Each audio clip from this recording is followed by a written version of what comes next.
Bonjour à tous. Alors, savez-vous quel est le point commun entre Jacques Chirac, Premier ministre, Raymond Barre, Premier ministre, Nicolas Sarkozy, Président de la République? Eh bien, ils avaient le même conseiller social, qui est aujourd'hui notre invité, mais il est aussi créateur et dirigeant d'entreprise. Il dirige l'AEF, une agence d'information, Alixio et Tadeo, deux entreprises de conseil. Raymond Soubi, bonjour. Bonjour. Dans 5 jours, nous avons les élections européennes. Est-ce que vous comprenez pourquoi les pro-européens ont tellement de mal à faire aimer l'Europe dans cette campagne? Moi, je suis catastrophé par cette non-campagne électorale sur l'Europe. On parle de tout sauf de l'Europe. On parle de tout sauf des vrais sujets de l'Europe. On parle de tout sauf de notre avenir par l'Europe. Qu'est-ce qu'il peut y avoir comme argument positif donnant envie? L'argument positif, c'est qu'il est évident que dans le monde tel qu'il est, avec la redistribution des forces, l'émergence de la Chine, de l'Inde, etc., il faut une Europe forte, puissante et respectée, et sans doute plus intégrée, et pas l'inverse. Donc toutes les critiques contre l'Europe, ce sont des critiques contre notre avenir. Et ça, je ne comprends pas comment cet argument, qui paraît évident, n'est au fond aujourd'hui asséné dans le débat que par un vieux monsieur de 88 ans qui s'appelle Valéry Giscard d'Estaing. Et comprenez-vous pourquoi un monsieur un petit peu plus jeune qui s'appelle Nicolas Sarkozy, finalement, a l'air d'avoir décidé de ne pas peser dans cette fin de campagne? Parce que d'abord, il parle très peu. Je crois mais il avait fait fuiter qu'il avait envie de parler sur ce sujet. Il avait envie de parler. Apparemment, il a moins envie de parler. Enfin, il reste encore quelques jours. Il reste encore quelques jours d'ici dimanche. Et puis, il se dit que son camp est peut-être tellement divisé, tellement... c'est le rassembleur. Oui, mais que rassembler en 4 jours des positions aussi divergentes, c'est un peu difficile. Il doit avoir surtout peur que le Front National arrive en tête dimanche. Et puis, il doit avoir un peu peur que le Front National, ce que disent toutes les enquêtes, arrive en tête. Et donc, on risque d'avoir une élection désastre, parce que c'est une élection qui ne sera pas sur l'Europe, pas vraiment sur les enjeux de l'Europe, donc pas sur notre avenir. C'est un vote contre.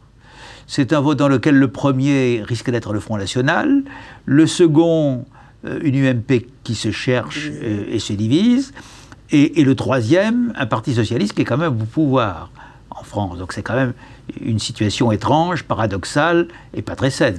Justement, le Parti socialiste, vous qui êtes en contact tous les jours avec les chefs d'entreprise, est-ce que vous diriez que, même si on ne le voit pas encore dans les chiffres macroéconomiques, le discours pro-entreprise qu'on voit qu'on entend depuis janvier, commence à porter ses fruits? Oui, je pense que les chefs d'entreprise sont très satisfaits du virage du discours du président de la République et, je dirais, du cap social-démocrate qu'il a clairement assumé depuis quelques mois, depuis en fait ses vœux. Emmanuel Valls, il passe bien dans ces milieux-là? Emmanuel Valls passe aussi bien. Bon. Et donc tout ça est extrêmement positif, à la fois par le discours qu'ils entendent et par les premières mesures qu'ils sont annoncées. Il reste un fond épais, encore épais, de scepticisme, qui est de dire, attendons quand même de voir ce que seront les mesures. Où seront vraiment les économies? À quel rythme vont se faire les réductions de charges? Quelles sont les compensations que nous devrons donner?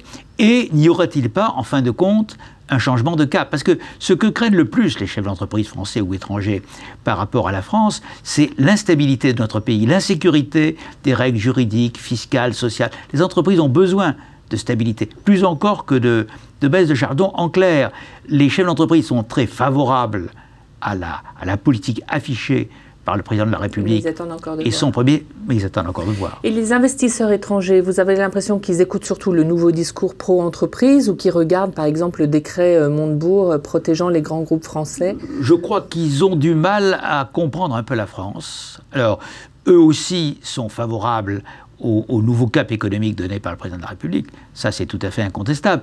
Mais est-ce que ça suffit à orienter plus leurs investissements sur la France et à freiner leur désinvestissement de France? Je n'en suis pas sûr. Parce que ce qui les gêne dans la France, c'est l'instabilité constante de leur environnement juridique, fiscal, social. Or, les entreprises, je le répète, ont besoin de stabilité. Donc elles sont contentes, mais vous ne sentez pas encore de mouvement qui laisse penser qu'il y a un retournement? Ça va mieux, mais je ne crois pas qu'il y ait encore de retournement. Et le climat social, comment vous le définiriez? Parce que les syndicats mobilisent peu, en même temps on sent les gens très en colère. Oui, ben si on prend les indicateurs habituels, la longueur des cortèges, le nombre de journées perdues pour fait de conflit, jamais la France n'a été apparemment aussi calme. Et en même temps, on le voit à travers les enquêtes, jamais les salariés n'ont été autant résignés, un peu recroquevillés sur eux, bref, de mauvaise humeur. Donc il y a un contraste entre ce qui apparaît et la réalité du climat dans les têtes. Et ça vous paraît dangereux? Et ça, c'est pas bon. C'est pas bon. D'autant que les syndicats, je ne suis pas certain s'il y avait des départs de flammes, qu'ils maîtrisent vraiment la situation. D'ailleurs, eux-mêmes, je crois, en doutent. Et on risquerait d'entrer dans un genre de situation dans lequel ces départs de flammes ne seraient pas maîtrisés, dans lequel il n'y aurait pas d'interlocuteur, et dans lequel on ne sait pas trop vers quoi on y a. Donc, il y a une sorte de climat en France aujourd'hui qui est un climat de résignation, qui est un climat de repli, qui est un climat anti-européen, qui est un climat anti-mondialisation. Tout ça, en clair, fait que nous n'avons pas le regard sur l'avenir. Mais quand même, il y a 2 points extraordinairement positifs dans la situation, qui fait que moi, je suis très optimiste. Le premier, c'est notre démographie. Nous avons une démographie qui fait que nous serons, vers 2055, avec une population aussi importante que celle de l'Allemagne. Or, dans l'histoire de l'humanité, la démographie, c'est un élément clé de la puissance et de la croissance. Et deuxièmement, que beaucoup de jeunes, pas tous, malheureusement, mais que beaucoup de jeunes, non, partent, mais en partant, s'ouvrent au monde, s'ouvrent à la mondialisation, s'ouvrent à autrui, sont créateurs, sont innovateurs, reviennent et pourront créer la croissance de demain. Donc je pense que nous allons avoir des années difficiles devant nous. Je ne suis pas très optimiste à 5 ans, je suis beaucoup plus optimiste à 15 ans.